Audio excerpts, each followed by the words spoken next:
বেকার বন্ধু। বালু আর রাজু ঘনিষ্ঠ বন্ধু ছিল। দুজনেই অষ্টম শ্রেণীতে পড়ত। ওরা একসাথে পাঠশালা যেত আর একে অপরের খুব সাহায্য করত। পাঠশালায় ওরা নিজেদের খাবার ভাগাভাগি করে খেত আর পরীক্ষার সময় একসাথে পড়াশোনা করত। ওদের গভীর আর আন্তরিক বন্ধুত্ব দেখে শিক্ষক আর অন্য ছাত্ররা খুব অবাক হতো। কিন্তু এখন পরিস্থিতি খানিক ভিন্ন। এখন আর ওরা বন্ধু না, এমনকি ওরা একে অপরের মুখ দেখতেও চায় না। কিন্তু কেন? এমন কি হলো ওদের মধ্যে? এই প্রশ্নের উত্তর বালু দিল।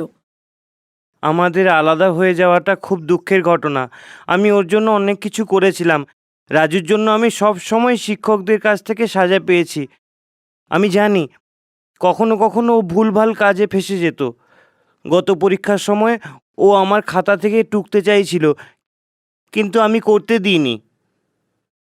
টুকলি করা খারাপ, এই জন্য ও আমার ওপর খুব রেগে গেল। অঙ্ক পরীক্ষার দিন তো নকল করবার জন্য ও আমার হাত থেকে খাতা প্রায় ছিনিয়ে নিল।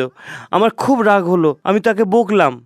তুই আমার সব থেকে প্রিয় বন্ধু, পরীক্ষার সময় এইটুকু সাহায্য করতে পারিস না?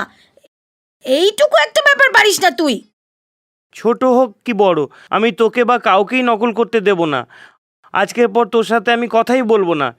এতদিনকার বন্ধুত্বের জন্য ধন্যবাদ।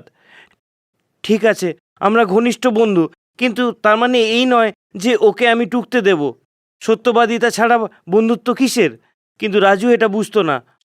সাহায্য না করায় ও খুব হতাশ হয়ে গেল। টুকলি করা তো নিজেকে, শিক্ষকদের, বন্ধুদের, এমনকি ঈশ্বরকেও ফাঁকি দেওয়া। এই জন্য আমরা এখন আলাদা। নিজের বন্ধুর মদত অবশ্যই করা উচিত, কিন্তু তাই বলে পরীক্ষায় কখনো না।